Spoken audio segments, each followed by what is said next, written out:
Hello and welcome back. This is video number 3, and in this specific video we are going to figure out the platforms that are going to be best for your niche.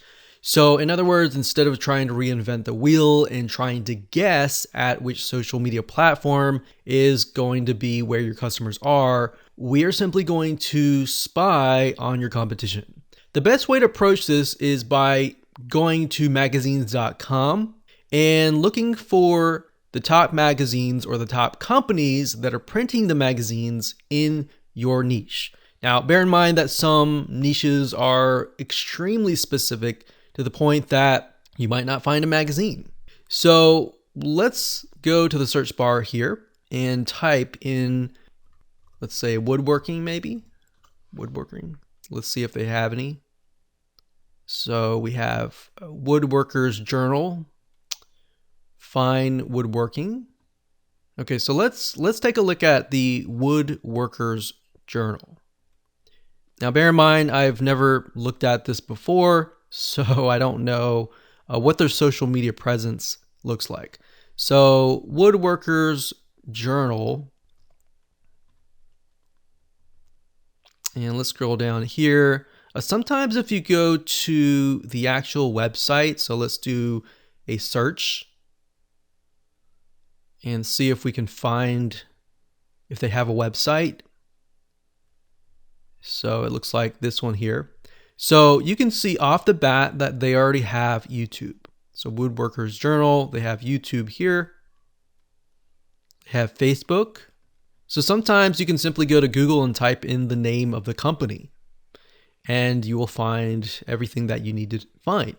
So if we go here, this is their actual website, and a lot of times, and most of the time, you'll actually find the social media links on the website itself. So for example, here we see Facebook, Twitter, we see Pinterest.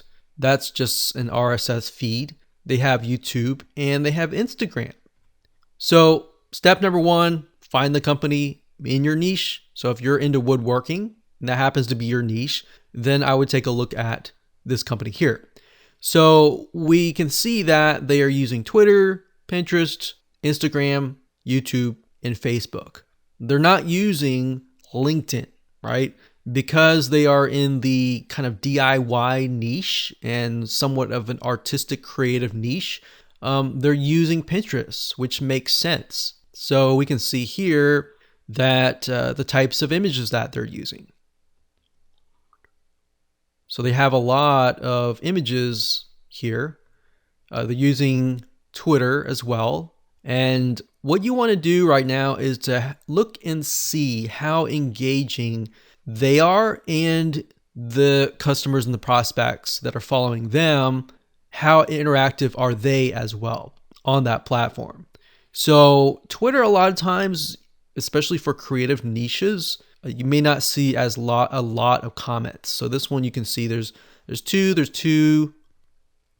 there's 5 likes, there's 5 likes. So not a whole lot of engagement, but having a platform like this would be good. So if we were to take a look at, let's say, YouTube, for example. So if we go here and we scroll down, we can see they have 165K subscribers. I'm going to just mute my computer here so we don't have to hear the audio. So if we take a look at one of these videos, and we'll just pause this video and scroll down. Remember, we're looking for engagement. So in this video, we see that this one has about 6 comments. And if we go back over here and maybe go under videos, and what I would do here is I would sort by the most popular because I want to see how engaged people are. So we're going to click this here. And we can see that this one has about 8,200 likes, 530 dislikes. And it doesn't matter dislikes, we're just looking for engagement here. So we see a good amount of comments and engagement on YouTube. Whereas on Twitter, if you notice, there's not a lot of engagement at all. So that tells us in this case that we need to focus our attention on YouTube and focus our time on YouTube. But on the other hand, with Twitter, we can automate the process so that we just have, anytime we post something on YouTube, then we simply have it copied over to Twitter. So as I'm discovering things like this, I'm going to write that down. So, upload, we'll just say YouTube, highly engaged. Twitter, we'll just say auto post, not very engaged. So this tells us that we can post on Twitter, but we don't have to really worry about necessarily engaging as much on Twitter. So just a little bit of research here and there allows you to see what is actually working, if that makes sense. Okay, so that's Twitter.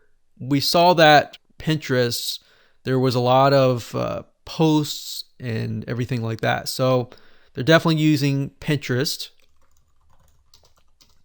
Lots of images. And then in terms of Instagram, they have about 8,000 followers. So as you saw with YouTube, they had 162 subscribers.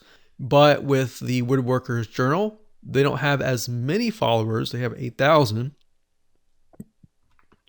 But if we take a look at the likes and the comments, we can see this one has 525 likes, 1 comment. So this little bubble here means a comment, and this heart over here means a like.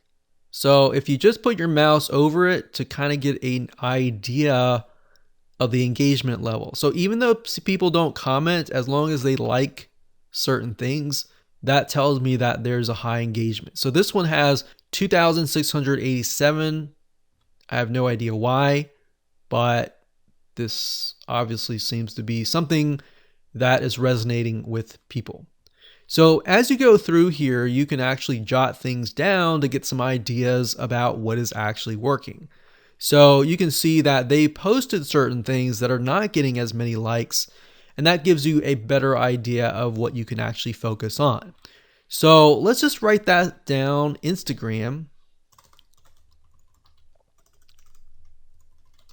There's about a medium amount of engagement. So YouTube obviously is getting a lot more engagement, whereas Instagram is getting a little bit, but not a whole lot. Okay, so now we have Facebook here. So for this one, it says Facebook. We have 103,000 people that are following. Now, we would automatically assume that Facebook should get a high engagement, but we don't know until we take a look. So we can see that this post here was posted about a half a month ago, and it has about 4 comments. Now, if we scroll down further, they have videos, they have posts. Let's see here, 2 shares, 24 likes, 1 comment, 17 shares, 21 likes, and 2 comments. So what's surprising to me is this is showing me that Facebook actually has less engagement than Instagram. So Facebook is here, but it has less engagement. So if I were to sort this from high to low engagement, I would have YouTube first, Twitter would definitely be last. We didn't really look at Pinterest as much, but we got Instagram, Facebook, maybe Pinterest. Now, Pinterest, we assume because it's a DIY image site that it would have a higher engagement. And that's actually typical for a lot of the creative artistic niches. We have a lot of images on Pinterest and a lot of engagement on YouTube. Instagram is to be expected, but Facebook, I would have thought that there would be more engagement on there, but I was actually wrong. So this is why you can never assume anything. You have to do a little bit of research.